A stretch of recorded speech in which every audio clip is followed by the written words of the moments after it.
Y'all are not going to believe what Paramount just tried to sell us as Star Trek.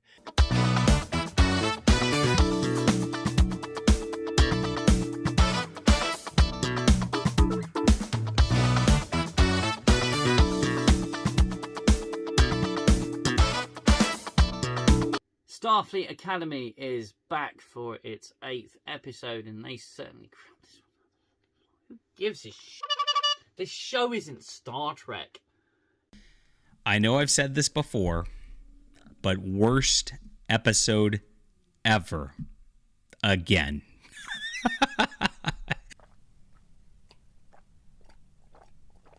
I just hate myself. I hate that I ever decided to review this show, and no, the money is not worth it. I don't get paid nearly enough to watch this show. I have traveled across the stars in the hopes to search out and discover a good episode of Star Trek, Star Shart Academy. But so far, my search has taken me to some of the worst crap I've ever had to force myself to sit through.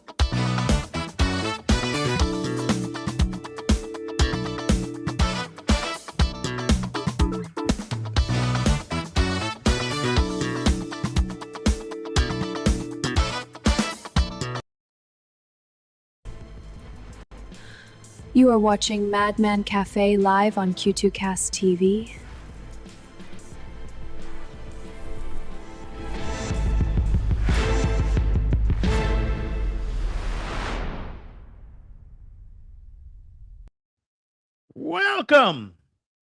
Welcome to the Madman Cafe. It's Tuesday, 3 p.m. Eastern. Thank you for those joining us. Some of you are just falling in onto there on both YouTube and on Rumble. Unfortunately, we're still having issues over on X on the live streams. Hopefully, they will repair that soon.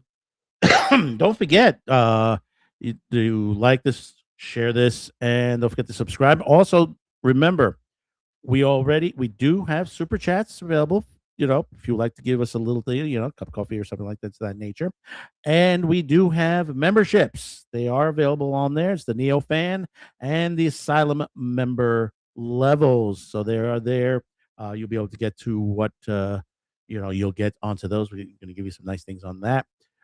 So anyway, let's get on with it. I mean, there are a couple of things out there that's been going on, some crazy things, but we're not going to go into it. It's too crazy out there right now to talk about it. Let's talk about some more crazy things in Star Trek Academy with Sci-Fi Snob. Hello, Snob. Hello, everyone. Good afternoon. And Outpost Nerd. What's up? What's going on? Oh, good. We have Star Trek Episode 8. You believe we got 2 more. One thing I did make a mistake. This is not the Jonathan Frakes directed episode. It's next week's. Thank goodness for that. Yeah, thank goodness for that, because if he directed this, Jesus. This was directed by Andy Amagamayan, and it was written by Jane Maggs and Gaia Viol, who did this. But I'm not going to read what the whole thing about, because we know the 2 levels. We have 2 stories, an A, B plot onto this situation. The A plot is, of course, to the point. Tilly's back, and basically played by Mary Wiseman. She's back from the Beta Quadrant on there from Discovery. And of course, we're doing Our Town. This part of the A plot. It's drama. It's glee. The B plot, and I'm going to say this, it had promise. Could have been written much better. Could have been, executed much better. But it had some things that stuck out that could have made it a better episode. That could have, and I'm saying this right, could have. But it was the premise itself. It could, it just, they didn't have the right writers. Let's put it in that perspective. Sorry, Madam, I just got to jump in. I just got to step away for a second. I got a family member returning from surgery. I'll be right back. Okay. All righty. Well, he goes off on that. Poor excuse. Kidding. Are you still there? I'm here. Oh no, I was saying snob. I was wondering if he was here. Okay. Okay. Anyway, so Outpost, what did you think on this Tilly coming back to the show? I thought she was a strange choice for the topic that they were covering. You know, I mean, it's insane. I mean, it just literally of anything. Why did you choose Our Town? Which, if you've never seen the movie, it's a fantastic movie with William Holden and Margaret Scott on there. The only reason is because back in my old days in duplication, we've done tons of this movie on VHS. I did think it was it was a weird choice in play, weird choice in the character they brought back. I understood what they were trying to do. I think the overarching idea of this episode is dealing with unresolved trauma. Mm-hmm. And I think I'm a firm believer that music and theater and the arts have a healing capacity to them. But I did find it odd that of all the characters they brought back the one character from Discovery with immense, like, emotional connection to people issues. Mm-hmm. She was always so scatterbrained and so. It was like her IQ was super high, but her EQ is like in the tank. So to bring her back to resolve this kind of issues with the student was an odd choice in my opinion. Yeah, I mean, you look at that. The whole drama thing is a point that just, I don't know what they were thinking of, and I'm listening to other YouTube creators, and the other YouTube creators are saying the same thing. It's like, this is a military academy. You're learning to combat, you're learning battle, you're learning, basically there's going to be death into the situation. I'm about to push back on you on this point. Well, let me bring this up. When you go, and this was in Next Gen, when you go to apply for Star Trek, for the Academy, you're put through psychological issues. Mm-hmm. Now, do you remember the episode where Wesley was taking his final test? Yeah, I remember that. That was with the big guy. Yeah, with I forgot his name. With that, the one alien. He's He was an breathing. alien. Yeah, he's breathing through on there. Now, do you remember the test the final test he went through? Oh no, not. I was thinking of not that alien. Where you have to deal with death. Right, exactly. But the thing is that they psychologically used what happened to Wesley's father when Picard had to bring him home dead. Yeah.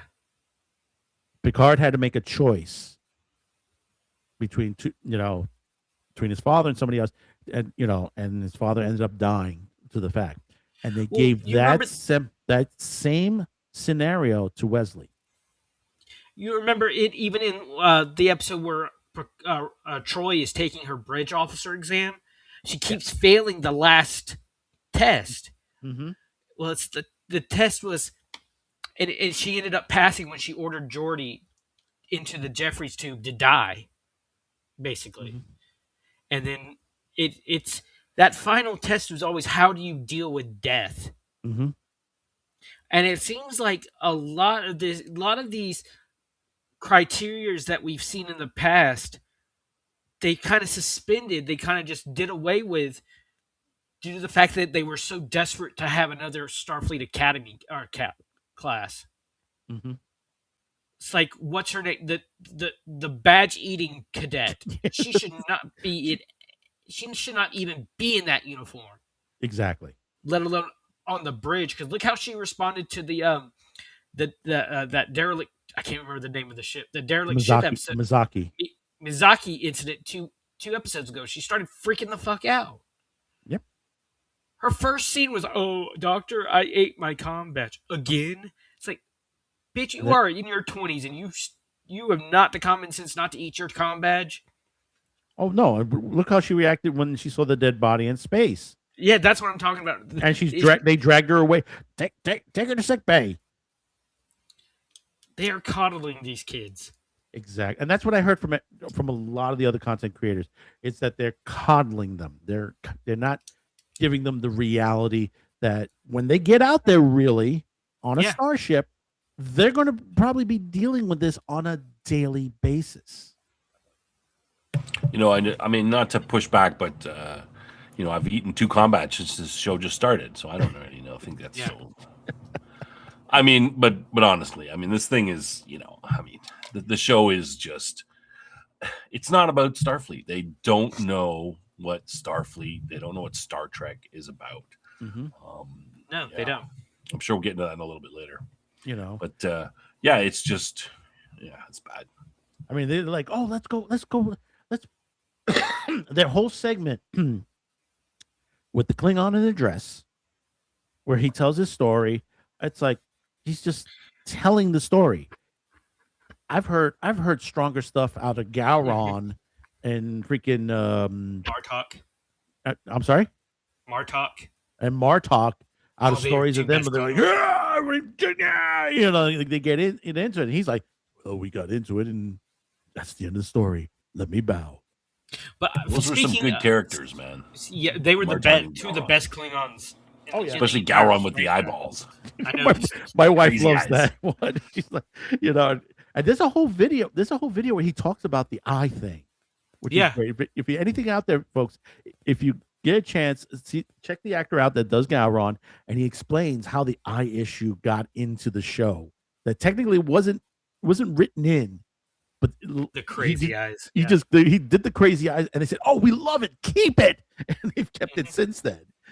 You know, he always strikes me as a different kind of Klingon with his eyeballs, and he's going, "Oh, we're gonna do some crazy stuff." You're like, he's a little more scary than the other Klingons because you think he's crazy. Gowron was a politician. Martok was the warrior, and together they made the perfect Klingon, in my opinion.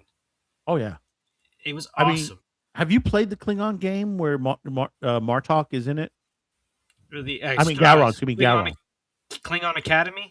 Is it Klingon Academy on there? I think it is. There's a great segment where, oh God, what are the stupid aliens? I know the ones you're talking about. The ones that kidnapped Geordi in one episode. Yeah, and there's a whole episode where he's trying to interrogate one on the live screen. He goes, "Oh, you are so smart." No. I cannot come beam aboard. I said, "No, why?" And he's like, the actor's throwing through this shit. It is the most hysterical conversation ever. And finally, he beams over and he says, "Oh, you beam over?" I said, "Oh, okay. I beam over to explain why I can't beam over." You're a good one. He said, "Yes, we had great Klingons in the movies and the early TV shows. Oh yeah, the Rick Berman Klingons were amazing, and then they just fucked them up in Discovery. Discovery onward.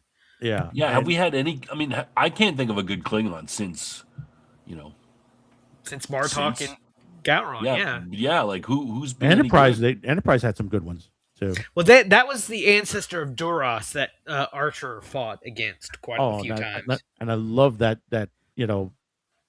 James Avery, like, Uncle Phil as a Klingon. Again.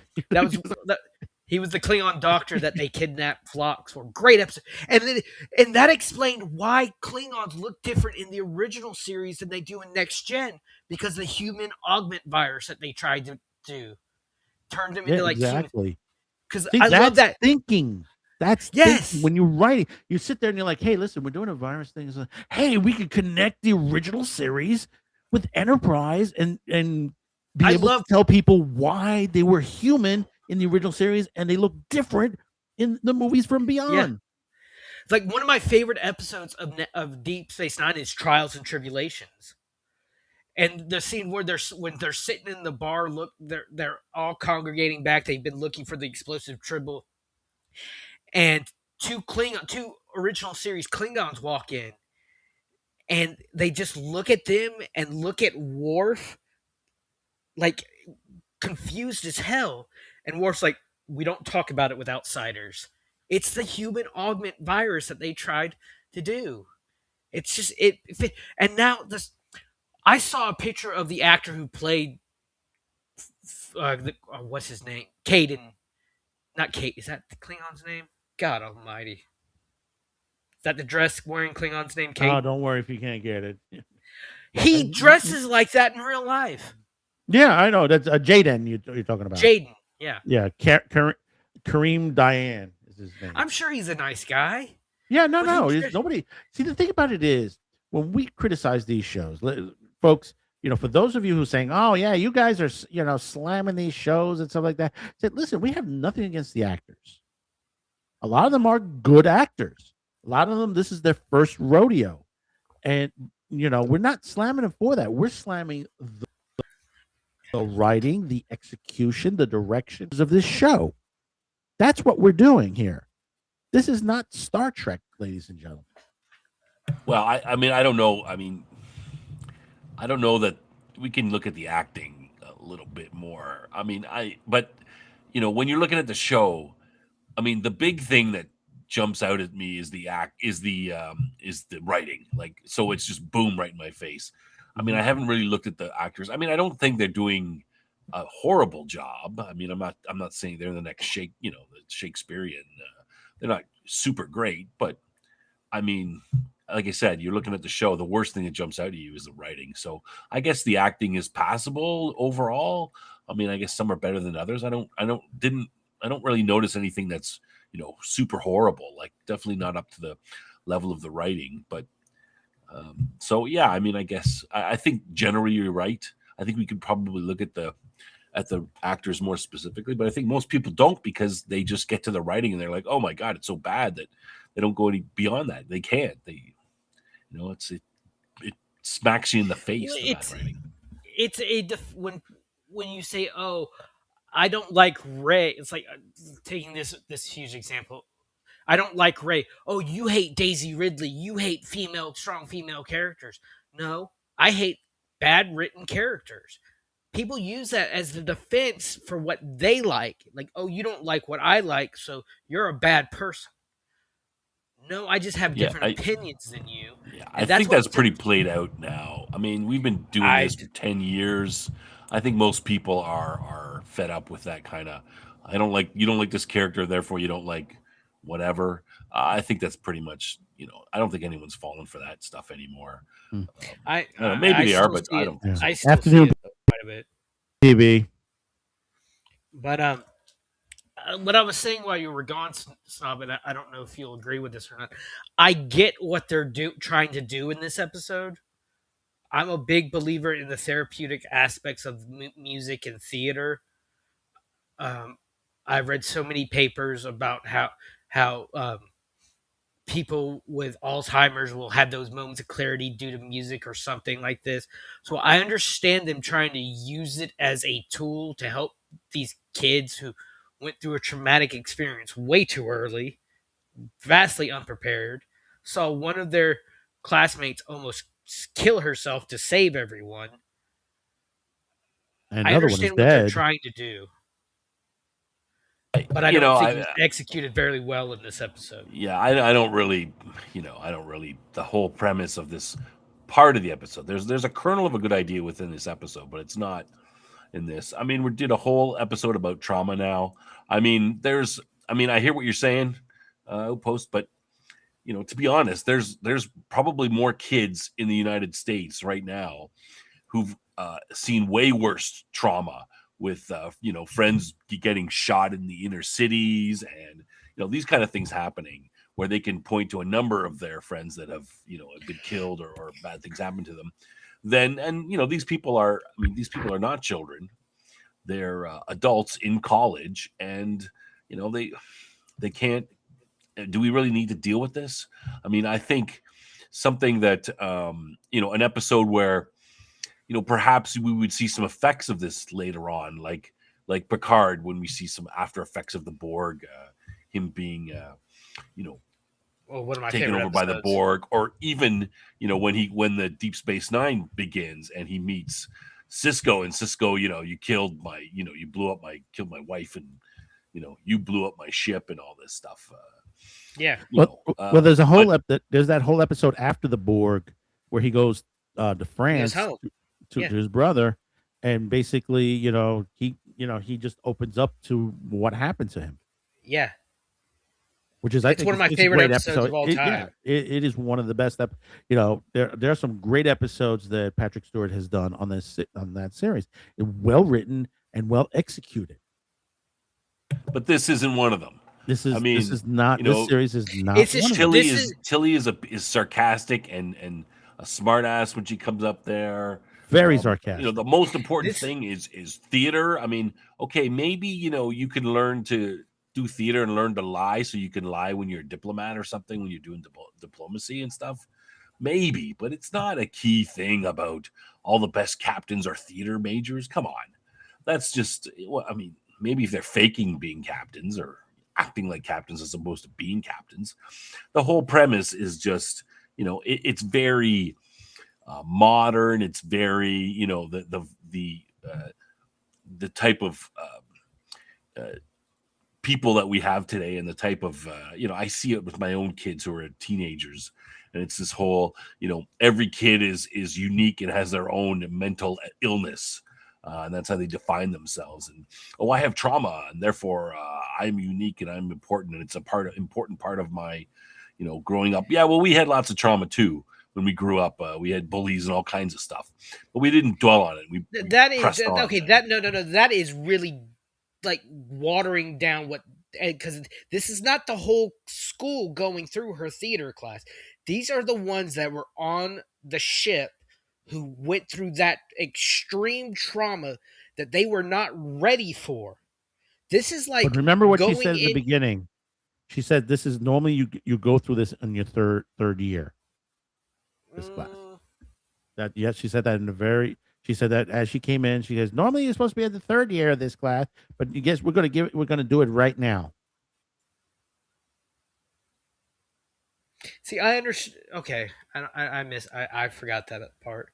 Okay, so no, it's okay. It's okay. So, this show gets some things you forget about. They can make up whatever they want. I mean, yeah. But the thing about it is, did this not sound like an episode of Glee or Fame? Tell me. For sure. I mean, no. Yeah, I mean, it did. It's like, oh, let's all get together and talk about our trauma. I mean, it's not Star Trek. I mean. And we understand people have trauma. Lots of kids have trauma. Lots of college kids have trauma. People see stuff. I mean, you deal with it. Is it required to deal with in an episode of Star Trek? Maybe, but. Okay, but we saw many episodes of even Berman Star Trek where these characters dealt with their traumas. Yeah, but they always cried. They cried their traumas. Look at one of my favorite a prime example of dealing with your issues, and they did it he was one of my favorite characters is Barclay.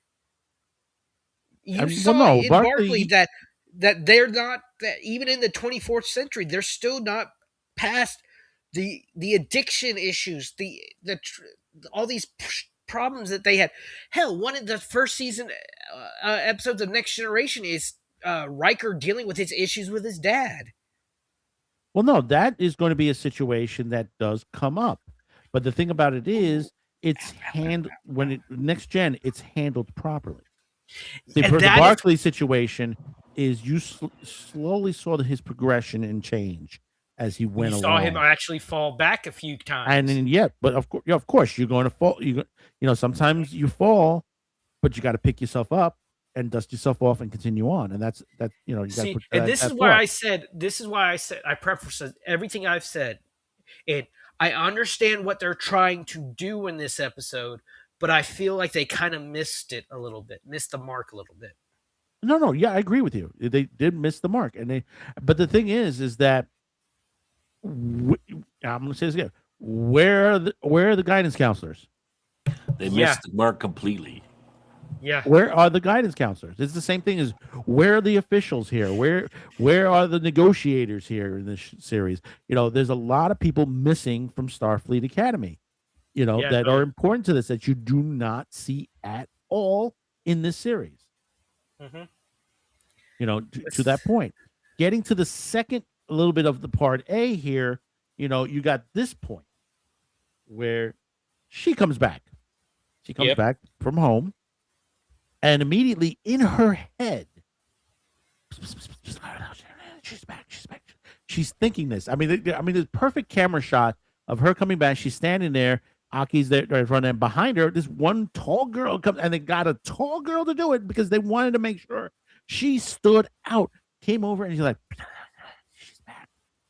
Making to that point. And then she goes through this episode going, oh, everybody's against me. Now that I'm over here at the academy and not in the war college, I should be in the war college, but I'm in the academy here. They don't like me. She never asked anybody. She never talked to anybody. Nobody came in her face and says, we don't like you. We don't want you here. She just assumed. She was not given a choice. It was either Starfleet or nothing. Starfleet or nothing. Of course. She because she has that big speech. She said she was finally given a choice. She'd worked her entire life to be given a choice. Remember, she was the leader of the youth delegation who wanted the psychic wall around the Beta Z system dropped.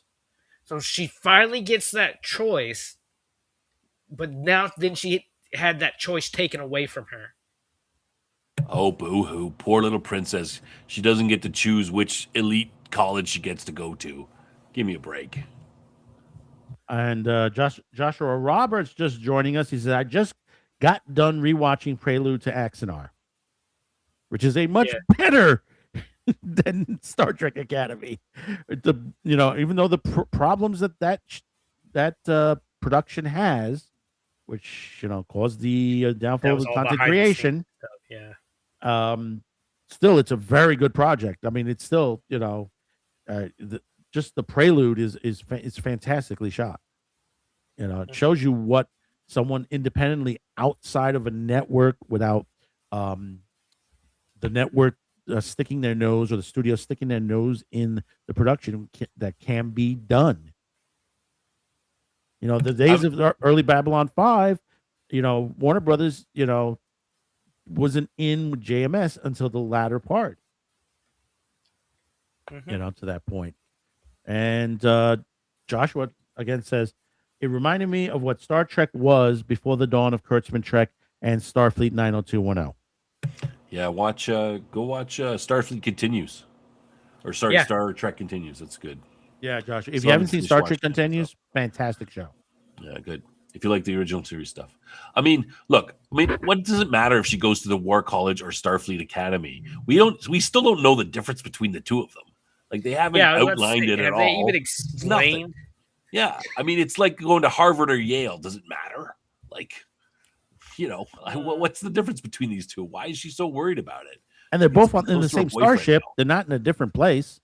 Yeah, they're located in the same spot too. It's just, it's just so lazy and just, oh, you don't get to go where you want. Oh, come on. In fact, these last two episodes, have you seen anybody from the War College? No, we haven't. Not lately. Other than Klingon's lover. I mean, that's about it. Yeah, they've ceased to exist. It's like the War College is like, it's gone. It's gone. We don't have them in the background. So the difference between the War College they're dealing and with their Starfleet plans. Academy is, even though they both train Starfleet officers, the college's emphasis was more on defense than exploration. That's the only difference. Are you reading that from somewhere? I'm reading it from the wiki from memory. Okay, if it's not in the show, I don't like. They need to explain this stuff in the show to us. Like, you can't write it on a wiki somewhere. Somebody puts. I mean, this is just another failure of the writers in the program. They haven't explained the differences. They could have put something in there. but they don't really care. Now, the one point about this character, I found it somewhat realistic, but very, 21st century, where she gets drunk and throws herself. She's got trauma, so she throws herself at some guy trying to have sex. I mean, I thought that was pretty much, very much modern day type of thing, like stuff you'd expect from a 20 something, which I was like, are they still not a little bit? Are we not a little bit more mature in the future? I guess not, but maybe she'd be. I thought it was very much, too 2026. Yeah, but she was drunk to begin with, if you remember. Well, yeah, that's the whole point. That's the point. She like gets the whole drunk, point. and this is what you'd expect a teenager or a 20-something in our era to do, and she, they just throw that in there. And I'm just like, oh, come on. Now, do you remember the type of liquor that she's drinking, and what it does? It's Klingon blood wine. No, I don't know. I don't It's remember. like I think it was one sip. Yeah, you get a buzz. Second sip, you're drunk. Third sip, you're in medical bay. Yeah, and then she takes another sip after she says that. Yeah, and she's obviously at least buzzed, right? Right. So, Now, they're trying to that suggest that she's somewhat, trying to hurt herself maybe by taking extra drinks of it, But what does that remind you of? The alcohol. Does it remind you of anything that's science fiction history? No, what? I don't know what you're referring to. The Pan-Galactic Gargo Blaster. Jesus. From Hitchhiker's Guide to the Galaxy. It's like, the sip of it, and it's like having a hammer to the head, or something, hammer or sledgehammer to the head. And they said, what was it? It says after you have it, they give you a source where you can recover, do like a rehab recovery from just the one drink of it. But that's what they were making it sound like. And you notice there was a liquor situation through the first half of this show. Let me see if I can find it. Hang on. Yeah, here we go. Because we had this also over at Aki's place with Tilly and Tig. They pulled out the liquor. They didn't use the replicators to make the liquor. She's got actual bottles. Where the hell did those come from? Yeah, this is a fairly normal thing to do when you've had some sort of, like, soldiers would do this all the time. Some of their comrades would be killed. There'd be some sort of a big battle they go through. They get drunk, and that would loosen up the inhibitions so they could talk about their feelings and then get over it and get on with it afterwards. So I don't really have a problem with these people doing it, but they don't really. They don't really have any much. Maybe the captain does, because she led these people to their death. But the other two, Tilly just showed up here, and they're all like, "Oh, let's get drunk and talk." No, they're just sharing a drink. I think that's way too much. They're just three friends sharing a drink in this scene. Now, it's different. That's a different use of alcohol than it compared to what's her name. This is different. They're just sharing. I've gone to a friend's house and we shared a drink. That's a different. This is a completely different scenario right here. Mm-hmm. They're not drinking to forget or get over something. They're just drinking like, oh, we're three friends. Let's have a drink together. I have to bring up to the old days of MASH. Where they sat and have a drink. Sometimes they get a little bit too drunk. Like for example, when Colonel Potter showed up for the first time. Oh yeah, but they share a drink at the end. Great episode. Love Colonel Potter. Colonel Potter was one of my favorite episodes. Characters. Yeah, and this is a guy that basically the actor. He had an earlier part of role in the series. He was a colonel that was out of control. He was a general who had gone mad, and then they brought General Stone. was that character's name. I watched it. My parents turn like at 6:00 every night. They turn on MASH, no matter how many times. And then they brought him back when Henry Blake died. They brought him back. Harry Morgan. He was in Dragnet and a bunch of westerns. And But see, taking that point from a war point of view in Korea, where they sat and drank, basically after what they've been through and the trauma that they've been through. And of course, you have the priest there, Mulcahy, he's there, to advise. And you heard, he does give advice, in this on there. But, this series, it's like, where are they? Where's the chaplain? Also, no chaplain. not in this world of Star Trek, that's for sure. Oh, I mean, that was one thing that Roddenberry was very adamant about. There's pretty much no religion left by the time. Even the service colleges in all have chaplains. Like all the service US service academies have at least one or multiple chaplains for sure. Not in the future, though.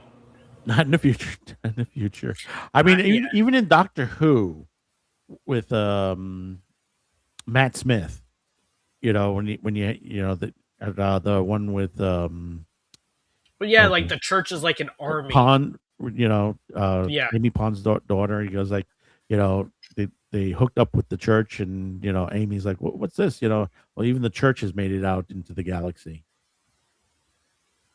Yeah, it's like in Starship Troopers, we saw like how religion played a part in the issues with the bugs, like with Mormon extremists wanting to go have their own world and then ignoring the government when they said, this has bugs on it, and then we saw like the camps just slaughtered. Yeah. Joshua said B5 did a great job with the subject and broke the mold. Yeah, we've seen Babylon 5 deal with religion in, I think, a perfect way. Oh, yeah, they did. That whole episode where they, the religion. It was first the religious day where they were showcasing all the religions from all the different worlds. Yeah. Still to this day, I love Londo's, Yeah, gets drunk. I love. He transcended. He's passed out. That too.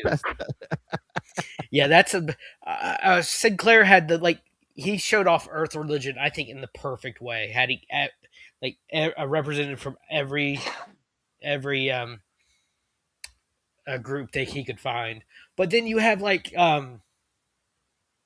have we gotten to Brother Theo yet? Yes, we're on Theo. Brother Theo, and there's an episode in one of the there's movies that's one of the movies. It has a guy possessed by a demon, and Brother Theo I think it was Captain Lasky has to deal with it, and JMS did. From what I heard, he's an atheist almost. I'm not. Yeah, he's an atheist. He's an atheist, but he never shied away from how religion would still impact us 200, 300, 400 years from now. No, he did an excellent job. I mean, you've seen there have been other shows, science fiction on there that basically has done religion and has done very well onto this situation. Mm-hmm. Yeah, it's surprising JMS doing such a good job. It's usually someone who's part of that religion and can examine it much better. It's very rare for an atheist to be able to look at. He did it in such a respectful way. Very rare. Well, remember I don't know if you guys know the Matrix box set, which has I think it's the second box set that came out, and it had a shitload of commentary. And a lot of it was different religions, the Jewish, the Christianity, different faiths.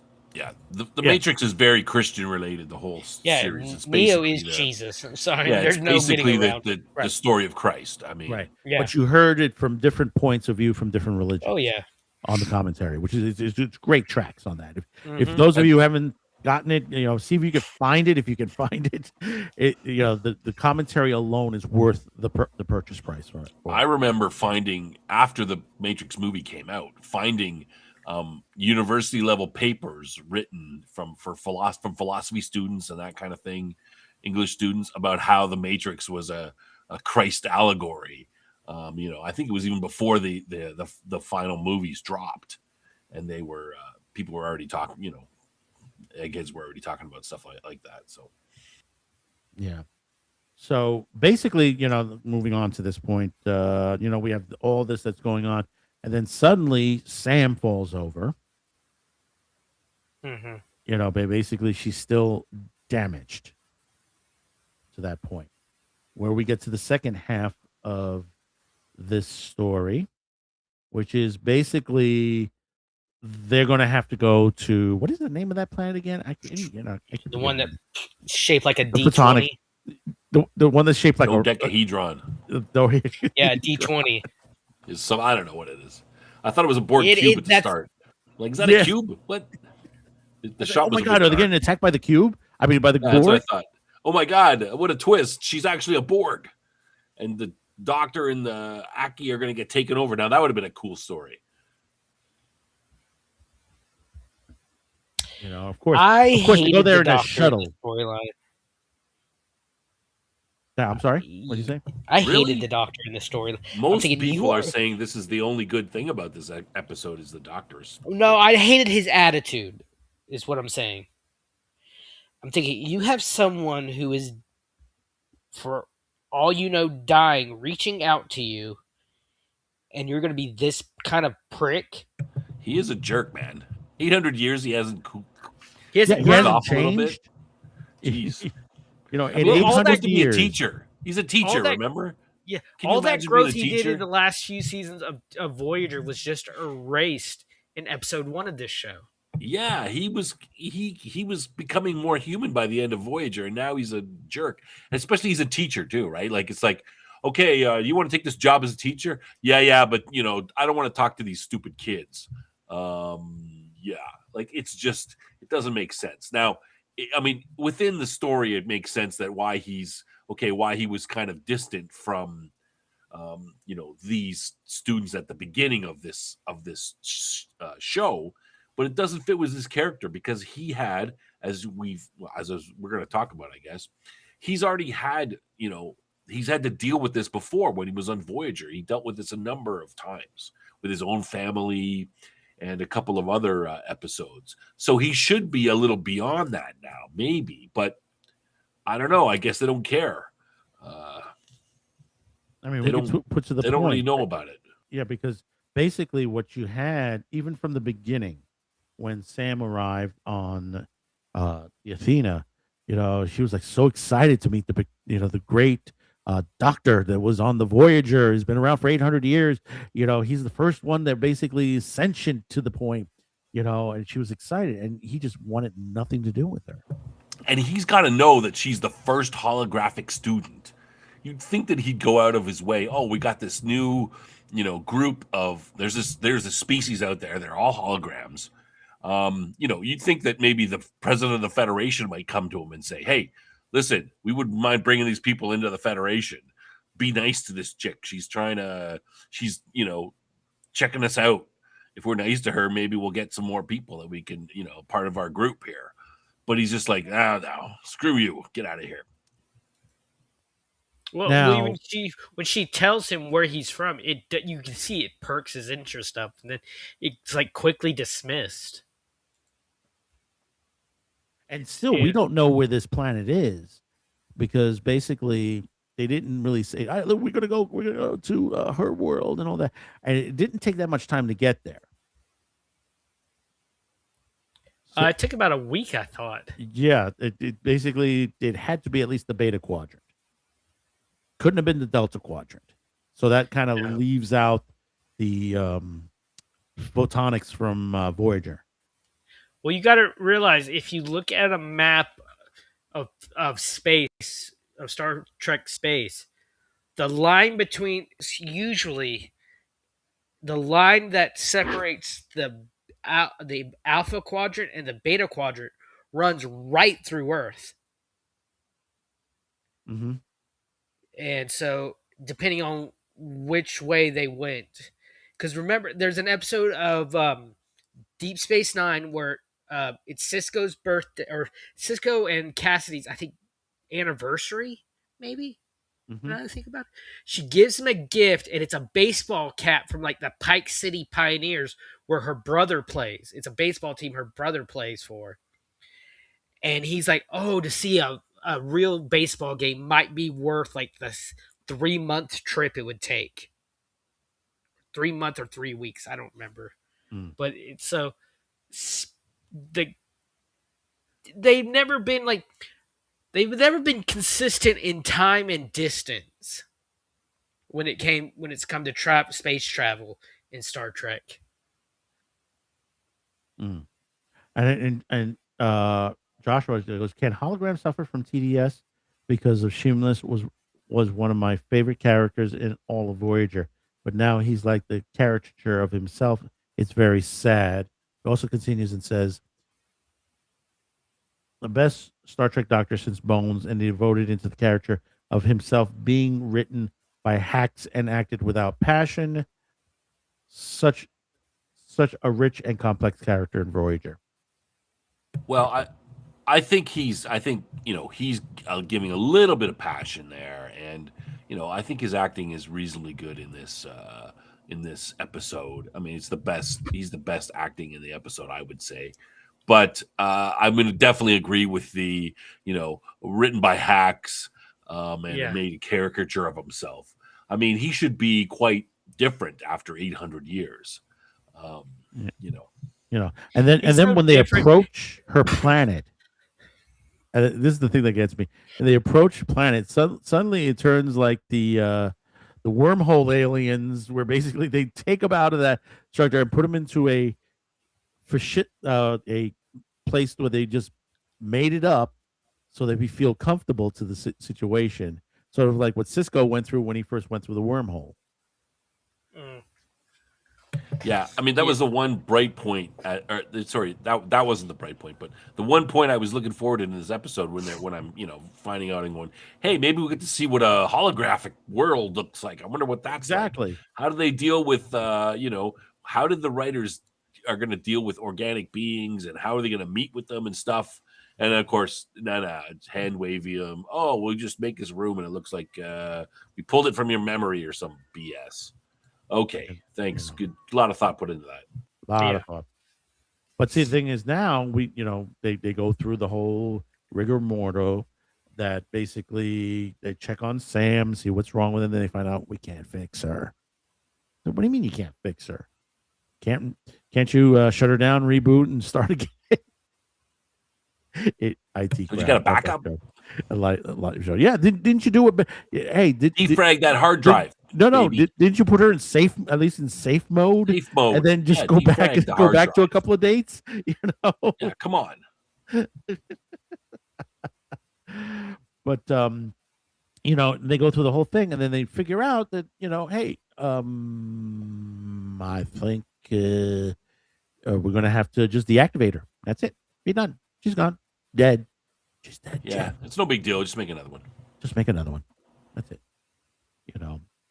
But we get to the point where basically they figure out, says, can't we just go back, make her again with her parameters, but let her grow up 17 years, that basically she hasn't gone through the emotions of growing up.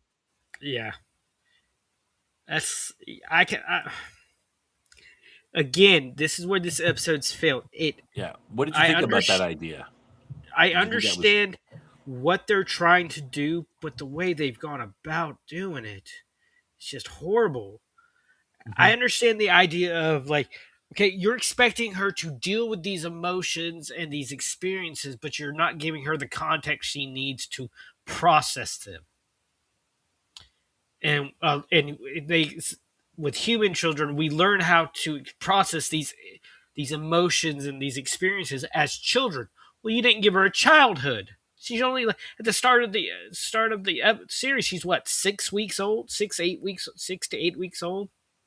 I think it's 4 months, but yeah, I mean, you're pretty. Right. So and Sort of that's a- causing her to she's trying to deal with these this stimuli, this input that she does. It's like trying to do math but not knowing how to count.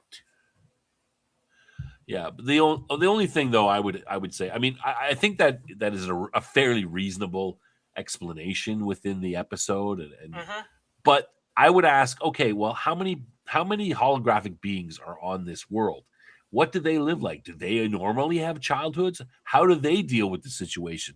Maybe they don't. Do they have emotions that they have to deal with? I mean, is this whole planet a bunch of people who can't deal with their emotions and they're constantly, having She to was be the first one rebooted? who designed to deal with this stuff.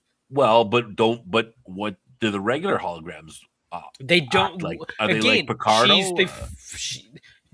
She explains this over and over again that she was the first one of her people designed or expected to deal with this kind of thing, these kind of process these things, deal with organics. This is Okay, like the Kalon in the Orville. They don't deal with these kind of things. That's why they sent out Isaac. Right, but we don't. Well, my point is that we don't know, like, what is the structure of the society in this holographic society? I mean, when you're talking about the Kalon and the Orville, I mean, they're machines, right? So they don't have any emotions, but she obviously has emotions. She's shown a bunch of emotions. Now, maybe she doesn't have the ability to process them. That's different. She has them. So what is her base society like? Do they all not have emotions? Are they like robots like the Kalon? Or, I mean, they must have some sort of, I don't know. Do they? We don't know anything. Like, how do we even, she comes here having emotions. She's like the bubbliest, hey, I'm so happy to be here. That's an emotion. I mean, she shows up, she's got them.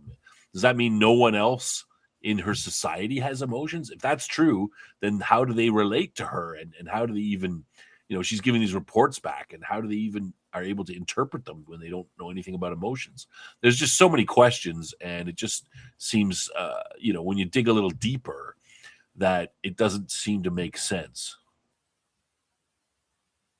See, and technically, Joshua says the writers have no idea what a hologram civilization is like. And they didn't even bother to think about it and put it together and fit it in some sort of reasonable way. I mean, this is Star Trek. You're supposed to look into that stuff. It's science fiction. Yeah. I mean, yeah, because the entire concept is merely exactly a framing right. device to them. That's right. It's just because I mean, this is where the point. Technically, we haven't seen a holographic world, really, truly. All we've seen is just, the whole Voyager episode where they had a ship and basically you had all the different photonics living, on the ship itself, and they never really got a home world. And this would have been the point where, if you had the right writer, you could have done a beautiful homeworld for the photonics. But now, I mean, I made some assumptions about photonics I figured their homeworld would just be a giant solid state drive or something like that, where they would just live holographically, like the Matrix, sort of living virtually, because you don't have any other needs. So they would just be like, normal beings, but in that kind of situation, especially with these guys, because they were invented by some sort of biological being. So, you don't need to actually eat or sleep. So let's just do everything in a computer simulation, that kind of thing. I mean, and that's a fairly common sci-fi trope. We've seen it in many, many other books by many other writers. Yeah, it's like Joshua said here. With organic beings. But, you're right. Joshua's great. They don't understand it. They didn't grow up with great sci-fi. They've never read any. They haven't put any thought into this. I've been watching a lot of old science fiction as of late, and there's been some great stuff out there, that I've been watching, and then there's some stuff that just been like pushed aside lately, that is hidden out there, that still is not respected, that was made very well. Recently, I've seen a couple of content creators put out a series with Melanie Griffin a movie called Cherry 2000 or 6000, whatever was on there, about a guy who's trying to find a synthetic body for his mate, that basically she's not, she's like artificial, She's not real. She's not flesh and blood. And basically, she breaks down, and he has to go into and find a new one. And there's some great little things in between. There was a joke from Amazon Women of the Moon where they're basically signing contracts to have sex and stuff like that. And meanwhile, in Cherry 2000, which is before this, it's there, where the guy, there's a lawyer there and says, okay, do you agree to this? Do you agree to that? Okay, fine, go to bed. That basically, that's that point. And, you wouldn't think that this stuff would be important on there, but it is. The things that are overlooked in a TV series, these days, not only science fiction, in dramas and action, and many things, it's to the point. Have you ever seen Cherry 2000 before? Yes, I have. Yes. Joshua, I worked in the VHS industry where they were manufacturing this stuff out all the time. I watched movies all day long because I was in the production room or in the editing room. I mean, we were working with HBO at the time also. So, I got to see, Return of the Living Dead, FX, a couple other films on there. It was like a whole list of films.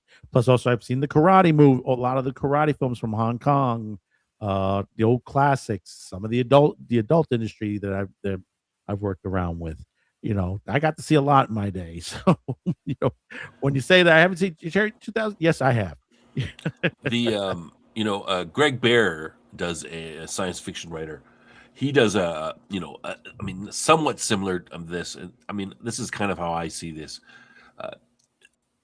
At this point, in this one portion of humanity is so far advanced. What normally happens is that you actually, you come to term in a computer program, right? So usually the mothers and fathers get together and they give their child, unquote, a piece of parts of their own personality, and they let that personality gestate within a computer program, spending time in virtual world, growing that and dealing with that program. And then once the program is mature at 18 or so, then the child decides if it wants to be male or female and how much of an organic body it wants. And, you can go full organic or you can go, pieces of other, a cyborg type situation. And then that personality is then put into that if it wants to go into the real world. There's significant personalities that live in this virtual world their entire lives and forever and don't ever go out into the organic world. These concepts have been done many times. Lots of different ideas like that. Stop helping them. There's not my ideas. It's Greg Bear's ideas. I'm bringing out if anybody wants to read him. He's got some good stuff. I think that the book is called Eternity and Existence. There's two of them that are in that area. But I'm not a cool there's lots of thoughts towards this. They haven't put the slightest thought into this. And like I said, I see what they're doing with this whole, with Sam trying to go, okay, well, but she didn't get a childhood, but they must have something like this in her world. Like they don't. Well, these holograms would be fundamentally different than us if they don't have childhood. They don't do any of this stuff. And I find it odd that they would be that way because they were invented by organics. You'd think they would ape the organic, life cycle in a sense, but who knows? But see, now here's the thing, and you guys are probably going to disagree with me to this point, but the disagreement that the doctor had that he didn't want anything involved with Sam was that they brought up to the point where we go back to Voyager. Come on. You can do it. There we go. To the family. Now, there is an article that was put out. What was it? The Geek Twins. And it happens to be an interesting article. And it's Star Trek Voyager, the odd painful history of the doctor's children. Now, here's to the point. In a technical way, this is not the only family that he had as far as children, as you could put into the perspective. I'm going to read a little bit into each of these and I'll put them on the screen here. Now, obviously, first, the actual one that you saw, the that would be Real Life. That's season 3, episode 22, release date to the 23rd, 1997 of April. And, you know, he was doing a holographic thing, which B'Elanna changed things around and made it hard for the doctor because the doctor had programmed it and everything was all perfect. They're all 1950s perfect. And the way, and I'm going to just read the last paragraphs to each of these sections. It's one of the most moving and devastating episodes of Voyager, but in the episode Life of the Stars, it's revealing that the pain of losing a simulated family still weighs on him 800 years later. His girl death forced him to distance themselves from Sam, but this isn't the only death that hurts the EMH. Okay? Now, the second half of this, okay, if you remember season 5, episode 2, Drone. And I bring this up because basically a piece of the doctor's equipment is inside the drone itself. And, you know, because that he accidentally sends a message to the Borg Collective, one manages to destroy the ship during the battle, but he realized that he's assimilated, the Borg will become too powerful. He sacrifices himself to the universe. Although one is like a surrogate son, he doesn't seem to be too broken up about it, because the way the doctor treats one, he's treated, you know, he's trying to treat him like almost like a son in a way. Do you agree or disagree with that? It's been so long since I've seen this episode. Yeah, I don't like. Okay, I mean, I'll let you know what. Finish all the. If you talk about all four, I'll talk about which ones I think are the most significant. Okay. Oops, I missed one, but I'm going to bring this one up. Blink of an Eye, season 6, episode 12. This is the planet that was just rotating at a faster rate. Oh, I just watched that one the other day. Yes. Yeah. Now, if you remember, the doctor spent time on the planet. Mm-hmm. And basically, he asks the pilot that basically to look into someone named Jason DeBreeze. That it's someone that, you know, was part of his life, which is basically the way indirectly was that basically he was his son. And to the point where he says, he reveals that, you know, he had he asked how a son hologram, but he's told it's a long story. You know, how could that have happened if he was a hologram? The way they put it in the article is, we can only imagine how the doctor must feel as he tells the man his son is dead, but maybe he had children or grandchildren. Another painful death of a child for the holographic doctor. Okay. Then hold on. This is in 2 parts. Of course, you remember season 6, episode 16, Collective, which we're introduced to the Borg children. And they come aboard, and basically, even though 7 is the technically surrogate, but the doctor does put into some place in several episodes onto that point. Hang on, I just lost the actual point here. Okay. Later, they find out because of the pathogen and the age of the occupants on the ship, the Collective has abandoned the children. As Voyager's emergency medical hologram, he oversees the delicate removal of their Borg implants and monitors their physical and psychological recovery, effectively serving as both physician and caretaker.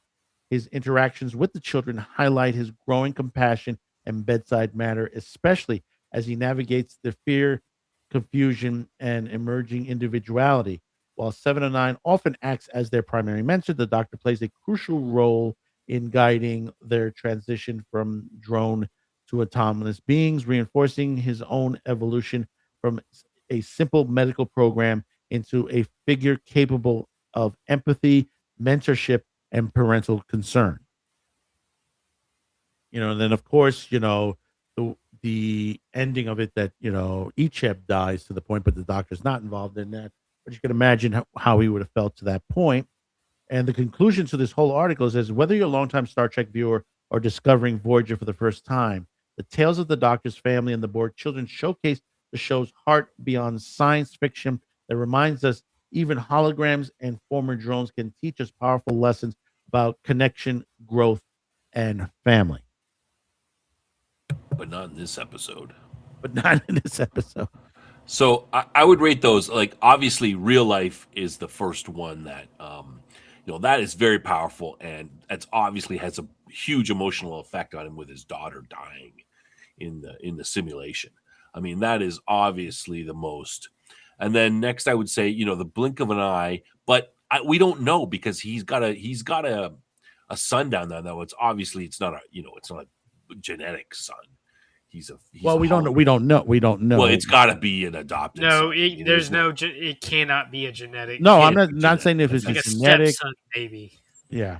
So it's something like that. But again, we don't. They don't give us anything in the episode. Oh, it's a long story. We don't get any kind of emotion from him about it.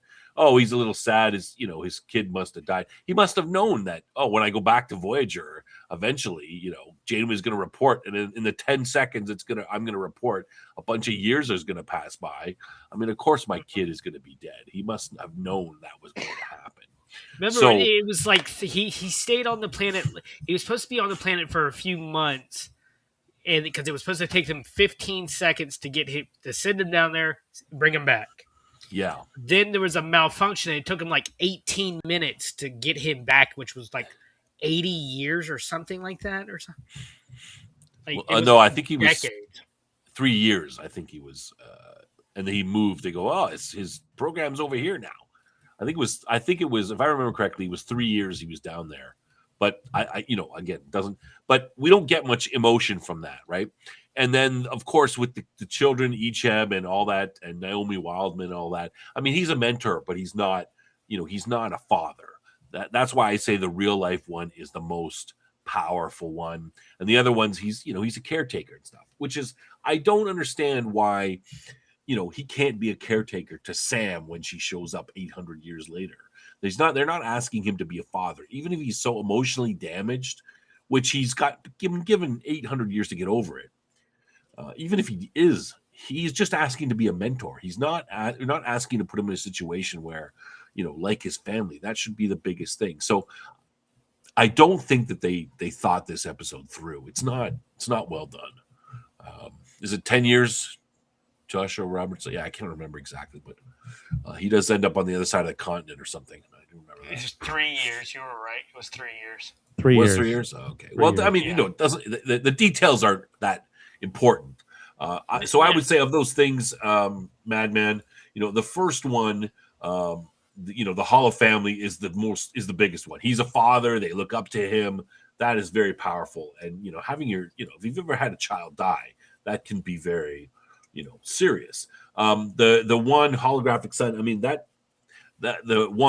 happened just so fast that I don't think that, and we don't see anything in the story line about it that he's that much hurt about it. So that's why I kind of throw that one away.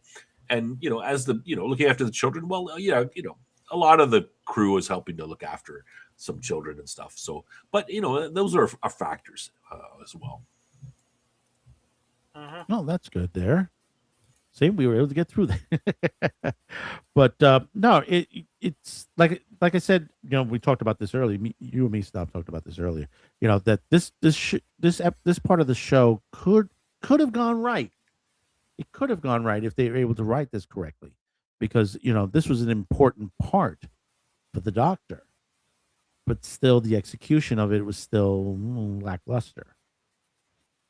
To the point, they did this whole montage of her growing up to that point, and then doing the shadows and stuff like that. They did 17 years in, how long was it? 17 years? I think it was 2 weeks. Like a couple weeks. Couple weeks. 2 weeks. Yeah. Something like that. So that's how time flows on this planet. So yeah, I'm very interested to see.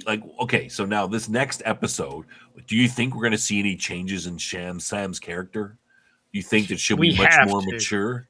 We- would think no, she'll be not less enthusiastic with everything and goofy and stuff. What are they gonna, or is it gonna be just like back to the normal as if it never happened? Well, I would we'll, expect- we'll give a little bit of answer to that later on in the show, as we I'd will be expect her- showing the trailer for the next episode. I haven't seen it yet. Yeah, I'd have. expect her entire personality to be quite different. She's in it. She's Not in it. completely different, but Yeah. significantly more mature. And I mean, but are these writers going to do anything about it? No. I mean, She's in it. Genesis is in it, and they have 2 episodes left. Caleb, Sam, and I'm trying to remember. Oh, and Darren is in it in this episode that's coming up next for Thursday. So Yeah, betting on no is probably the best bet based on the lack of good writing so far in the show. Yeah, Jill is right.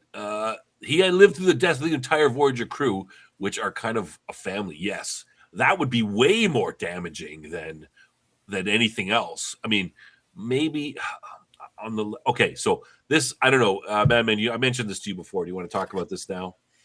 which one? The kernel of an idea of a good idea in this episode that I see. Go ahead. Go Not right ahead. ever Lead even us on touched. that. But before we go into that, I just want to welcome Antiderivative Jill. If you didn't know, I was on her cast on Friday. We were talking about Shatner, and just the announcement, she will be joining us next week here, hopefully, because we on the 10th to join us to talk about episode 9 of the Jonathan Frakes. So hope she'll be with us on that. And she had that invitation to her there. A girl? What? Yes, You I'll post. You're going to have to be of your best behavior. Oh no. You're going to have to clean up your room. That ain't gonna happen. Okay, so this is a great, it's a science fiction trope, but it's an interesting one, and it's something that they could have done, but they just completely ignore it, and just and it's perfect for the Doctor as well. Okay, so we've got in this episode, we've got the 3 long-lived characters: the Doctor's 800 and effectively immortal, the Captain, who's immortal, maybe, we don't know, but she's at least 400 years old, and Sam, who is technically immortal as well.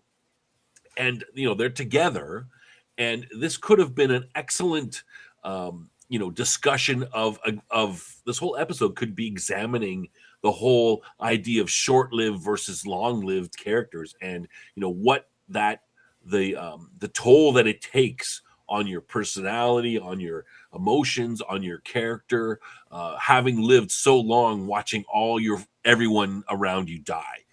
This is very, you see this in Highlander, the movie. I mean, it's all over. They could have looked at that in a very interesting way. And they've got all the 3 characters. There could have been a discussion about that. The Doctor could have given his ideas. The Captain, hers, she's half his age. And Sam could have been, learning about this aspect.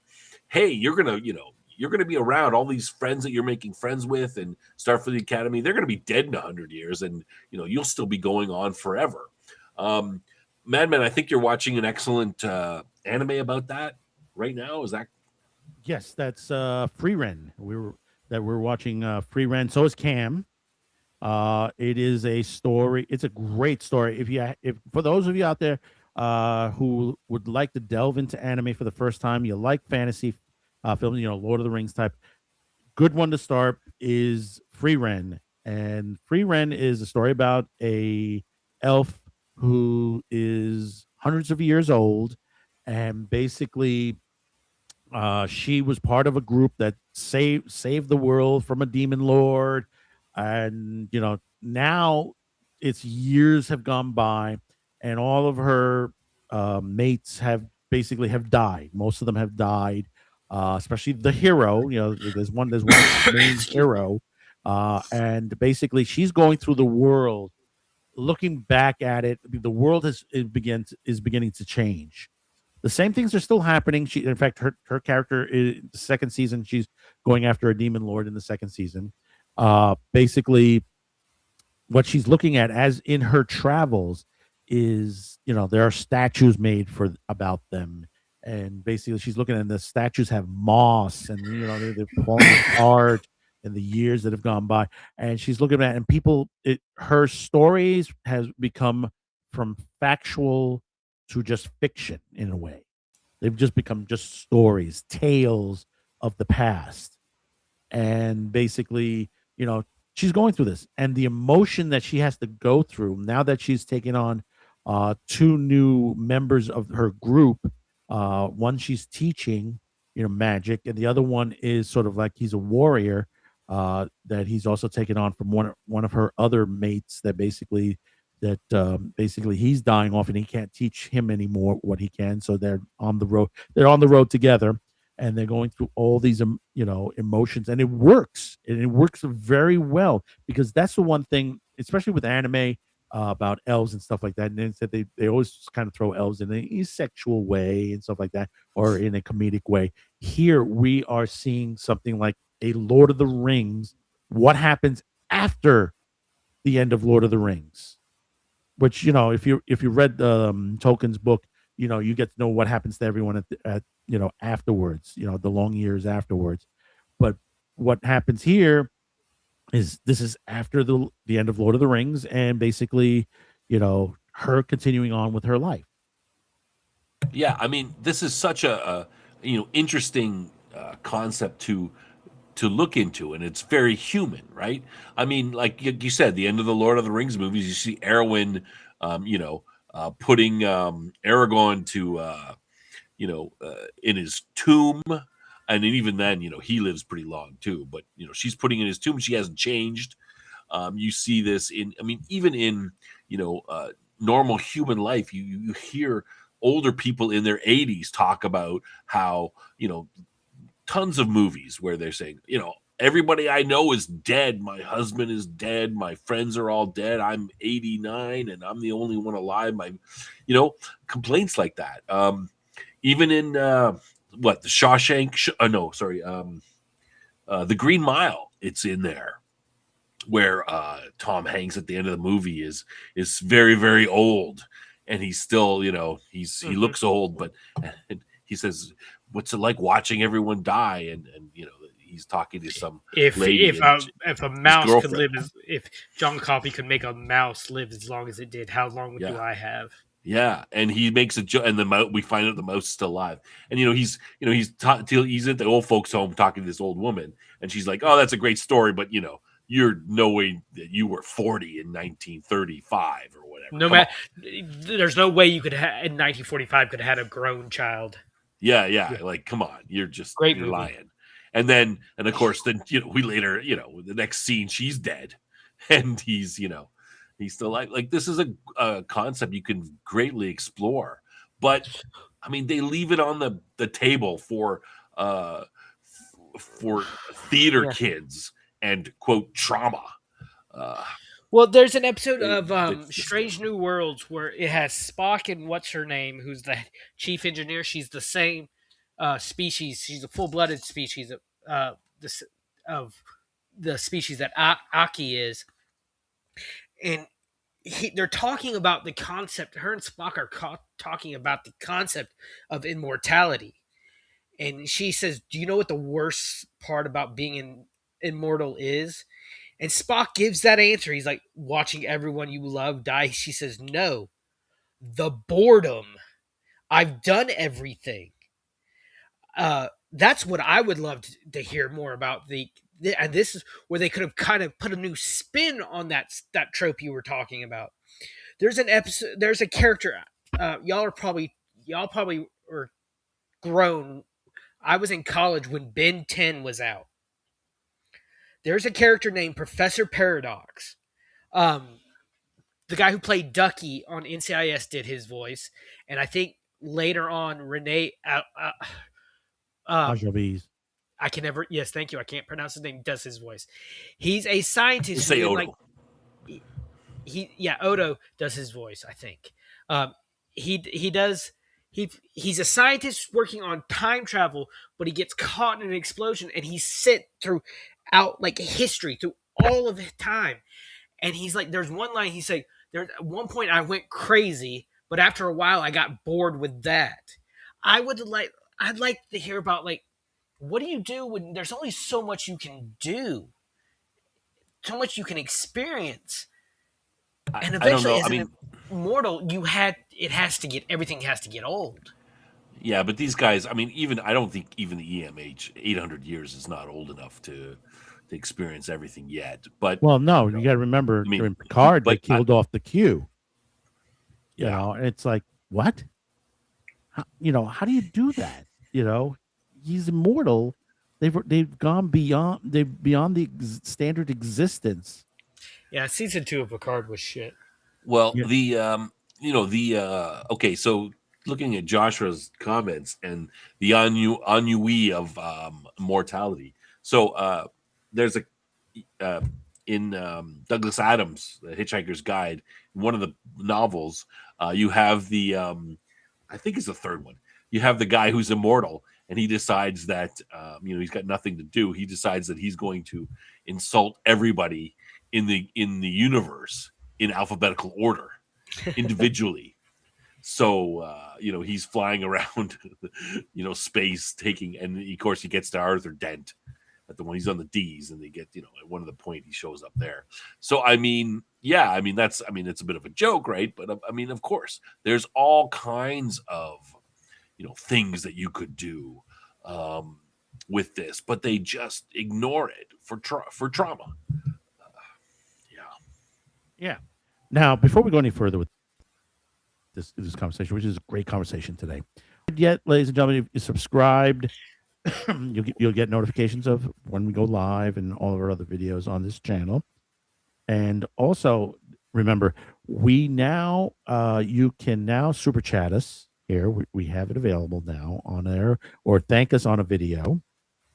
And we do have a membership level. We have two: the Neo fan and the Asylum fan. So basically, we have two on there. So if you're interested, it's the little push button on there at the bottom.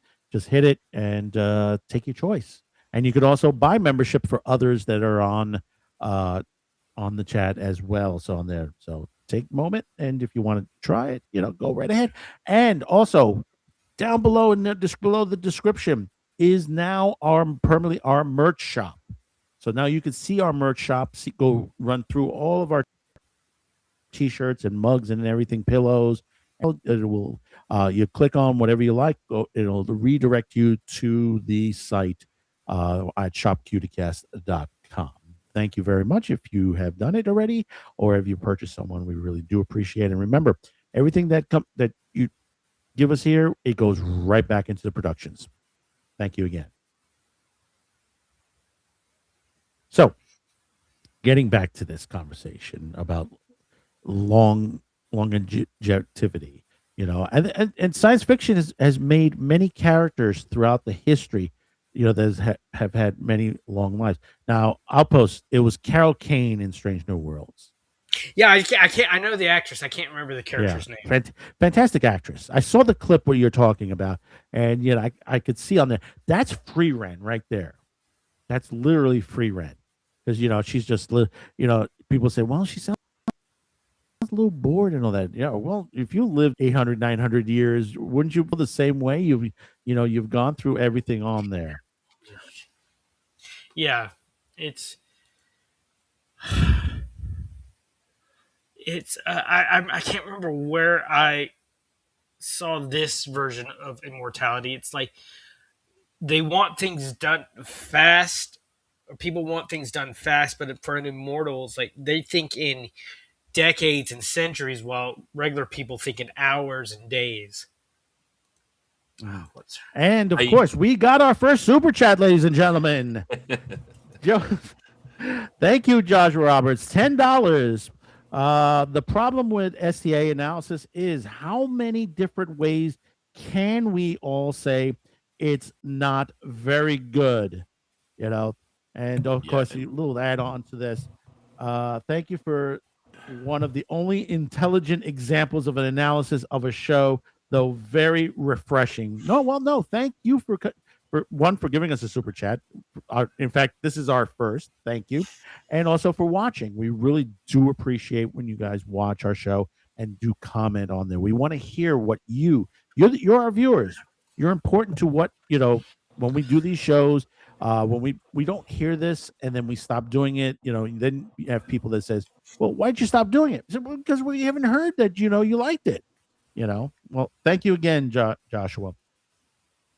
Yeah, thanks, Joshua. I wanted to mention too that, I don't think the issue of, in science fiction, immortality has been looked at a lot in very different ways, but I don't think it's been overdone in Star Trek.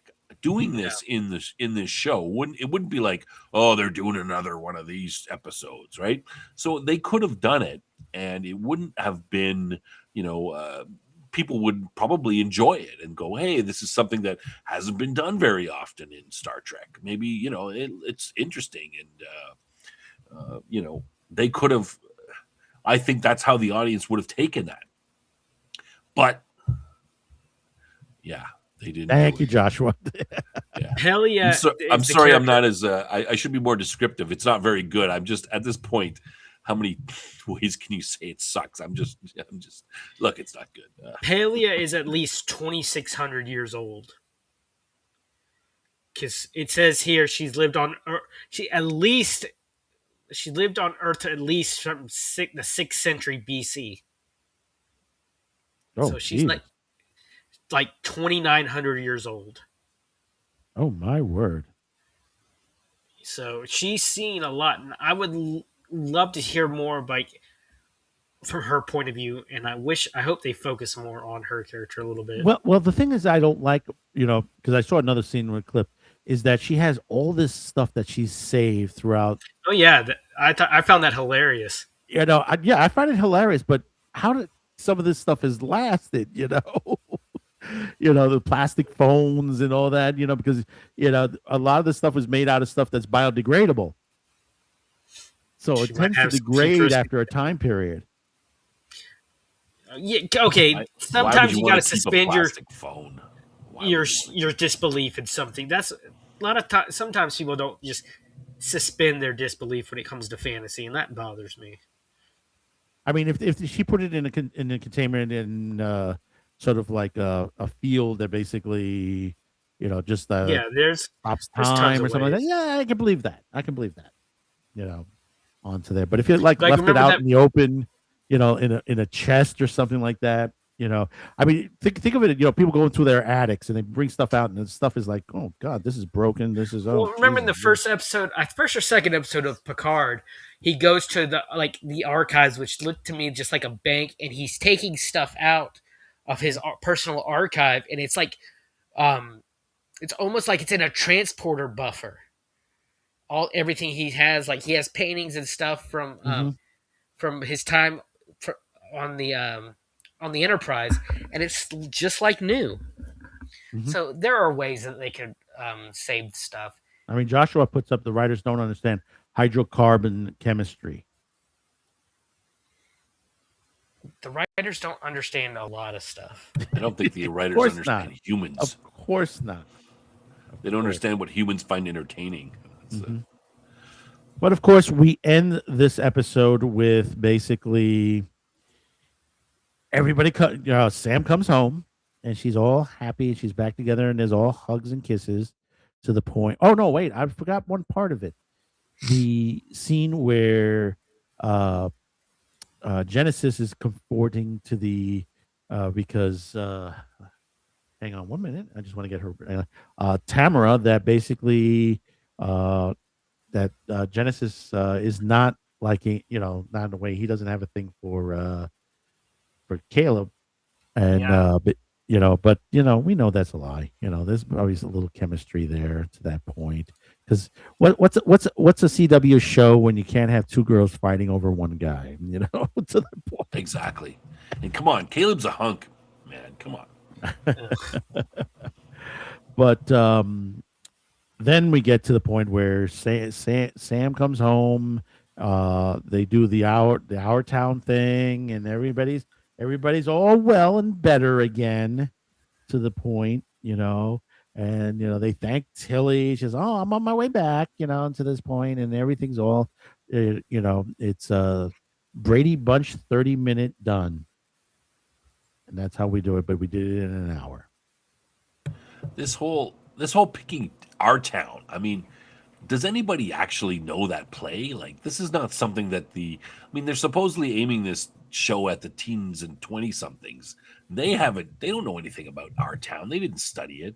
Yeah, what are we up to, Gen A? When I was growing Gen up, A know what the hell this Yeah. is, I mean, we barely touched Our Town. I think I remember hearing about it, but I don't remember studying it at school. Like, why not pick something that your audience would know? But it doesn't make any sense.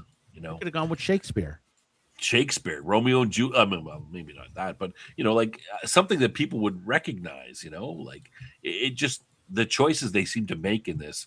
I mean, I'm pretty impressed that the writers have actually seen Our Town or actually read something other than looking at their own navels. But why would you pick something that the vast majority of your audience doesn't even know exists? It seems crazy. I mean, it is. It's insane that the way this was handled to the situation. Did we need Tilly to come back? Hell, freaking no. I mean, get rid of. I mean, you're talking about, the classic, 7 next generation, 7 different people. You've got, the engineering. You've got your, you've got Troy and stuff. They could get rid of. What do you need Tig Notaro for? Get rid of her. Get rid of Tilly. Bring in a counselor. You have the doctor. He's the medical guy. Sure. You could have had different characters like that. Oh, PB, you read it? Okay. I mean, I'm not American, but is this something a very American read? It was a point. There was a point in my youth that it was read. We read that. We read The Glass Menagerie. Catcher in the Rye was another one. Catcher in the Rye was like amazing. And we all did. I went to Shakespeare Catholic high and school. Mm-hmm. I don't know how old you are, PB, but is that something they're doing now? Like, it's not something they do. No, I mean, they barely do Shakespeare now in where I am from. No. There's nothing like this. Some Shakespeare. Yeah, no, they're reading more toward graphic novels. No. I spent the last 3 years working in middle schools. It's basically all they read in English class now are like historical figures, like biographies. They're actually not allowed to read anything fun. Like for Halloween 2 years ago, one of the English teachers I worked with wanted to read The Headless Horseman, because that is one of the quintessential. It is the first great American piece of literature ever written. And it's Halloween. Everyone loved the story of the Headless Horseman. And she was denied because it was like not historical enough, is what the district told us. No, what I mean by graphic novels is these. And I'm sorry. It's not they are not allowed to. Up here they are. I have friends here in the New York City school system, and I would think it'd be more of a high school thing, right? Like Our Town would be in high school. Most of Shakespeare stuff would be more high school. This is not Marvel Comics or anything like that type of graphic novels. Yeah. These are graphic novels that are basically sort of politically driven. We're not even allowed to do that here. Yeah, no. Well, you're Florida, though. Of course not. You get different politics down in Florida. I mean, not to go political here. We just won a Supreme Court on to the point that they tried to change the voting parameter here, and Staten Island would have become Democratic completely. We would have lost to Nicole Malliotakis, and the Supreme Court put a halt on it. They tried to change the seating here in New York City. I think Cake has it. Our Town had a Broadway revival in 24, 25. then someone that makes sense why they would put it in. I mean, obviously, yeah, they would see it. Oh, hey, this is a great. Let's make a Star Trek. And hello, Kate. Welcome aboard. Because I'm surprised that anybody from, our town would be. They have to be our age, Al, or your age, a little older, to. Honestly, to I've even never the watched it experience with that. before. Never really even heard of it before watching this episode, and I'm Right. 38. So junior high, rating it at 13. Okay, well, that's how long ago was that, PB? Are PB, you how our long age? ago? Are you in your 50s like the rest of it? Well, not. I mean, Outpost Nerd's young, but Yeah, y'all are like y'all read it when the printing press was coming out. that's right. We're all in our 50s, so Thanks a lot. Really? I'm Yeah. I'm just curious. My point being, I think it's still valid. Is that I don't see how if this show is aimed at who they say it is aimed at, why would you pick our town? Because they wouldn't. Yeah, it did seem like a weird read choice. this, So I mean, Yeah, because the But the movie Cake's goes back point to the makes sense. 50s. The movie goes back to I think it's the 40s or 50s on there. yeah. Because that's. Hang on, let me click on that. Yeah, that's William Holden and Martha Scott. That's an old classic from Universal Pictures. PB's not giving us his age. He don't. Oh, mid 50s. He's mid There you go. 50s. So Mid 50s. same as us. Well, that's me. I was a little bit beyond that. We But, need to wrap this up so y'all can go get the early bird special. No. Wait a minute. We're not in Florida. I got another half hour. I'm good. We're not in Florida, PB. I mean, not Outpost. Yeah, That's right. Everyone from New York's running down here to Florida. Yeah. So that's yeah. I so remember that's- that. There you go. That's why. I mean, I think Cake, like I said, has it. I mean, it's just. But how many people would have? I don't get it. No, nobody. No, none of it gets it that they threw something to this nature. Again, why did they choose our town? I mean, it's. I mean, I'm confused. on that. it gets out what they want, but surely a good writer could have figured out something else to copy, right? Like, hey, Yeah, we but wanna get this- there's copy this. thousands and thousands of other things, Yeah, and that's true. closer to this, this generation. Yeah, But they exactly. chose the furthest thing away that none of these was it Gen A now where we're at now Whatever they are. that they don't understand. Now, not even I mean, Z, I did. not even Z. Yeah, and I read a little bit of the background of our town, and I like how they kind of I understand it's a very minimalist play, and they sort of they use it starts out dark and then it ends like the lights all go off and it ends dark, and they kind of mirrored that at certain points within the episode, and I thought, okay, that's great, they're pulling it back to that, but again, why pick our town, something that your target audience knows nothing about?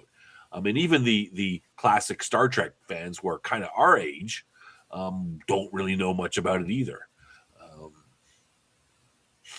So Yeah, it was a weird. so why choice. not? Why not pick something different? But who knows?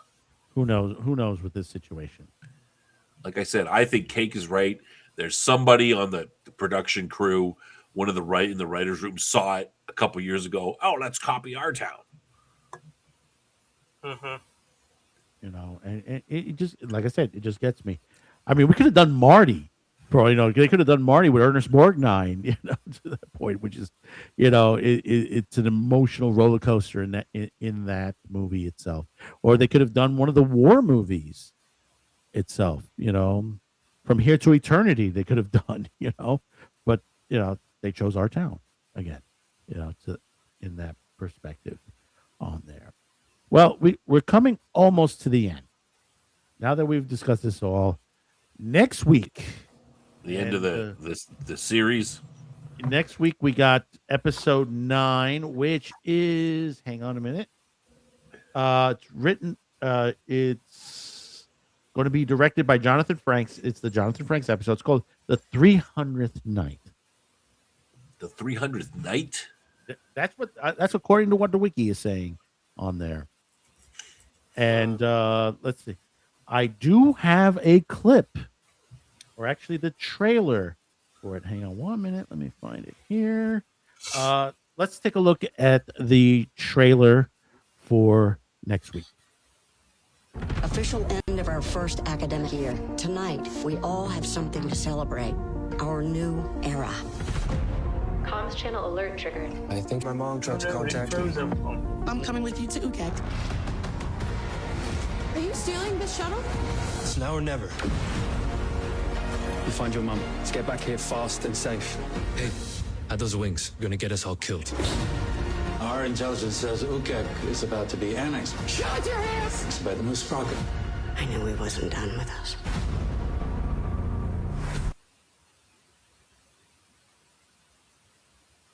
That's next week. So all of a Or sudden, this week, this Thursday, actually. That's next week for us, but this Thursday for Paramount Plus. Yeah, tomorrow at midnight. Yeah, tomorrow at midnight, you'll be able to watch this episode. What do you guys think of it? I don't know. Do I even care anymore? I mean, we're seeing a little action, maybe a little more Star Trek. We still, we're still after Caleb, and he needs his mommy. I mean, you're in your 20s. Get over it. Okay, dude. No, Caleb. I find his story a little more reasonable. I could understand, as he was probably 4 or 5 when he was taken away from his mom. No, get over it. I think it's the wrong thing to. What wrong way to look at this? He needs that closure. No matter how old you are, you need that closure if you have a traumatic experience. Like, I know, going back to trauma, like Caleb has. I mean, it's a bad premise from the beginning for a entire season of Star Trek that, boy must find his mommy. Come on. Hold on, continue there for a second. I just had a computer problem. Yeah, I mean, I'm not saying that he doesn't need closure or whatever. I just, the choice of this for the character is just, it's foolish. He could have been the bad boy, getting set straight and all that sort of thing. But, this whole, his mother, I mean, I'm not happy with the, this series with the villain that they have. I think is stupid. Caleb and his storyline is just foolish. It could have just been the usual, straightening out of the bad boy and giving him purpose. The old, join the army or go to jail storyline. But, I guess we're going to go back to this. Maybe it's some more action. Looks like everybody's good. Oh, hey, we're done school, so let's all steal shuttles and go off somewhere, and maybe we'll all get kicked out, so we won't be there for next season. Is that what they're trying to do? Maybe. I don't know. It seems a little bit. I mean, they already were playing around on the ship, and they got in a big bunch of trouble. What's the captain going to do when they actually steal a shuttle and take off? I mean, is that going to be? Oh, well, it'll be fine. I'm betting he really wanted to find his mommy, so therefore it's okay. Okay, all my bells and whistles are kicking off here. All my security features just went off on there. I said a magic word, I guess. Yeah, so I'm not too, impressed whenever they go back to this main storyline. Oh, well, Nurse Braca is still not done with us. Maybe we'll find out his motivation, but I don't really even care. Like I said, not interested in the character. I think he's a poor villain. I mean, what's his name is acting well. I guess he's doing the best he can with what he's got, but he's not got anything. I have nothing wrong. I have nothing against Giamatti. You do the best with what they give you, but of course, the character's foolish. And the other interactions we've had with him have been pretty foolish, and they could have caught him, in the first episode, but oops!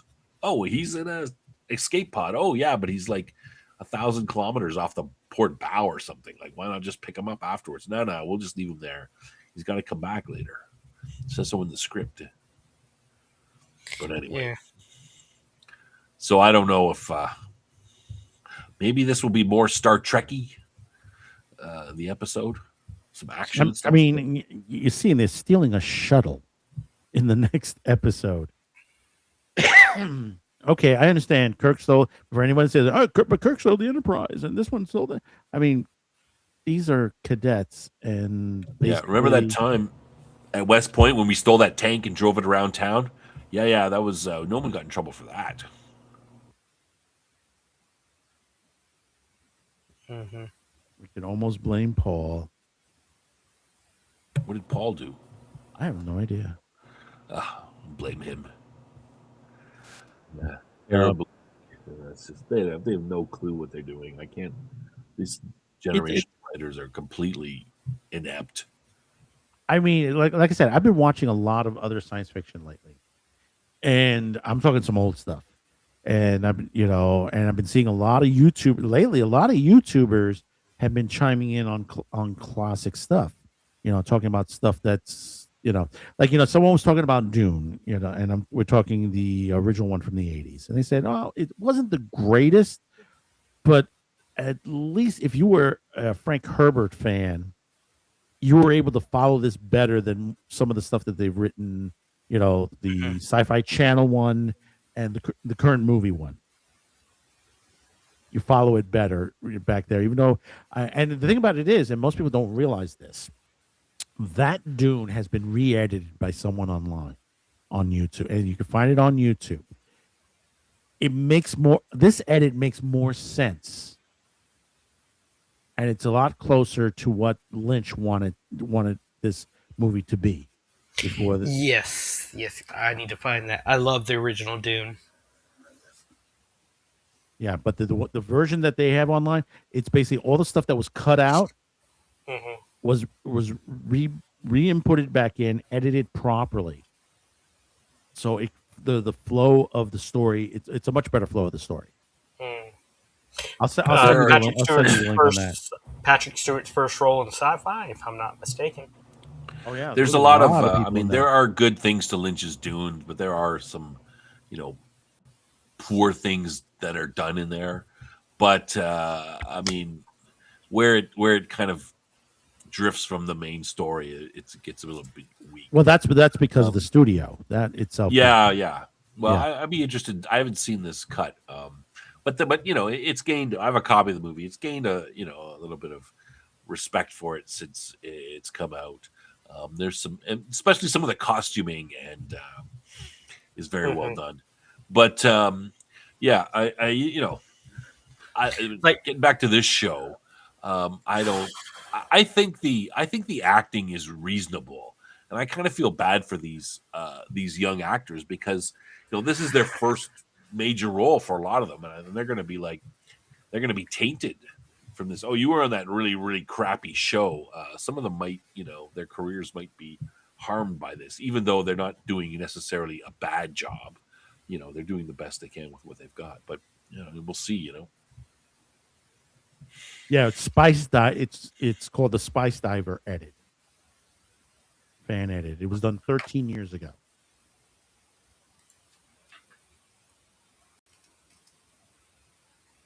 Now, if I can find the full movie, all I have is like the trailer for it.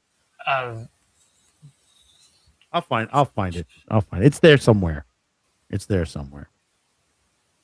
I haven't watched it in a bit, but it's a real good version of it. It's a little bit longer. Yeah, I would agree. The characters are annoying. I believe it was before Life Force, if I'm not mistaken.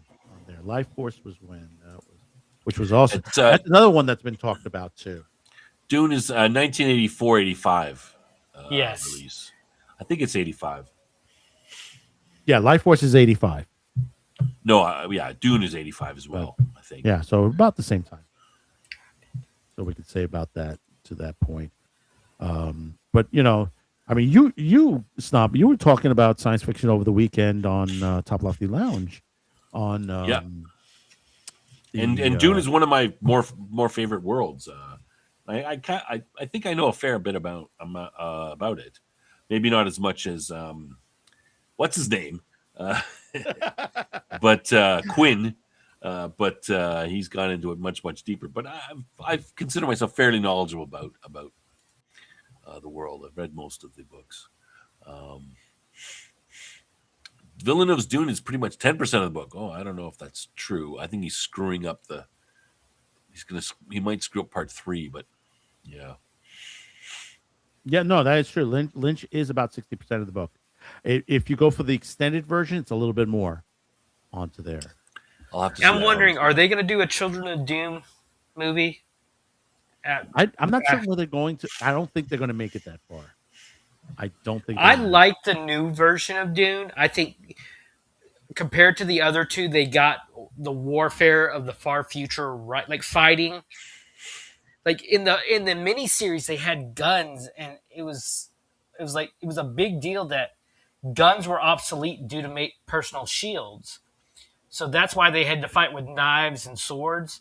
And I think in the Timothée Chalamet movie, they did the first one. They did fairly well in that regard. Yeah, that's not true. Las guns are obsolete because they when they hit a shield, it's basically a nuclear explosion. Yes, so, but if I remember las guns right, are obsolete. But they still use like the Mauler pistol and stuff. They use ballistics. But on Dune, you can't. I mean, you're right. That's why they mainly fight with a lot with knives. But in the on Dune, you can't have a shield because the vibrations like drive the worms. The worms, the worms go to the. So generally speaking, there's very few shields on Dune, personal shields anyway. For sure, there's some But we got to talk to Cam a bit because I just found where Cam is hiding right now. Oh, really? Oh, yeah. Because coming up next after this stream, fortunately, we can't link it over. Dean, who has been on this show, he has his show coming up in about 8 minutes over that's right. on Everett Games, Destiny's Dispatch Spells and Spellcasting. So if you're an RPG gamer, go right over to his channel. It's going to be coming up very soon onto there. Let me see if I can put a link to it. There we go. Yeah, you'll be able to go over to his channel. And that's in a couple of minutes on there. Before we go, Snob, what do you got coming up? Wednesday. It's Babylon 5 night. And Outpost Nerd's going to be our guest panelist. We'll be there tomorrow for that episode. And it is Ceremonies of Light and Dark. I've watched the episode. I think it's a pretty good episode. We have a good, we're going to talk about it. I don't know what. I'm curious of what people think about it. It's not as good as the last episode. But no, the last episode that's was the best like episode of the the peak series. episode perhaps. of the entire series. In my opinion. I have some things with the episode I didn't like, which I'll talk about. But kind of, I think Sheridan is going a little bit. He should send his minions to capture the bad guys more instead of beating them himself. And he's a little bit. He seems a little. He's pretty big on sweet on Dalin in this episode. Oh, if I would have killed him if he had done anything to you. I mean, that's great, but I think it's a little over. I thought that was a little overdone, but overall, I think it's a good episode. And I don't have. Yeah, well, this is the March as we coming out of that great episode last week, and we're going forward a little bit. This is the March to change over from the Earth Civil War back to the Shadow War. So we got a couple episodes in between that just sort of like consolidates what's going on behind us, and now we can move forward with the other plot line to this series on there, which it'll start to ramp up in the next couple. This episode is still a kind of about the Earth Civil War in a sense because exactly it's the Night Watch or the remnants of Watch doing bad things on Babylon 5 is kind of the main thrust of the episode. So. Exactly. So it's a conversion over there. Outpost, what do you got coming? Oh, wait, before we go any further, I'm sorry. Top Lofty Lounge Sunday. What do we got? Yeah, so Sunday we've been roped into a topic already. We were talking a bit about technology and stuff last week, so we're gonna do the technology of Star Trek. Cam's gonna explain how it all works, and someone else. If there's anybody else who's out there, I don't know like the details. I don't have the Star Trek. I gotta do some research on exactly how these things work, so I can ask good questions. But Cam knows more than me, and if there's someone out there that's interested in being on the show and wants to, go toe to toe with Cam about how transporters actually work and how the photon torpedoes, et cetera, let me know. Maybe we'll get you on and you can battle it out with. I still think I'm right about the replicators, but apparently I'm wrong. But anyway, we'll see. Okay, so now sorry about that, Outpost Nerd. But what do you got coming up on yours? Nothing at the moment. Got some IRL stuff that I'm gonna have to deal with for the next few weeks. So nothing planned, but keep an eye out, keep an ear out. So it's pretty much it right now. Got some real world stuff I'm dealing with. It's okay. You got it family is what it comes is. first. You got to take care of things on there. Take care of your health. You just went through all that thing. I know, and I thank you again for being on last week. That you were struggling a bit with your health, and you were there. We really do appreciate that here on no problem at the Madman Cafe. Really do appreciate that. Now, as for me, we got 2 videos tomorrow.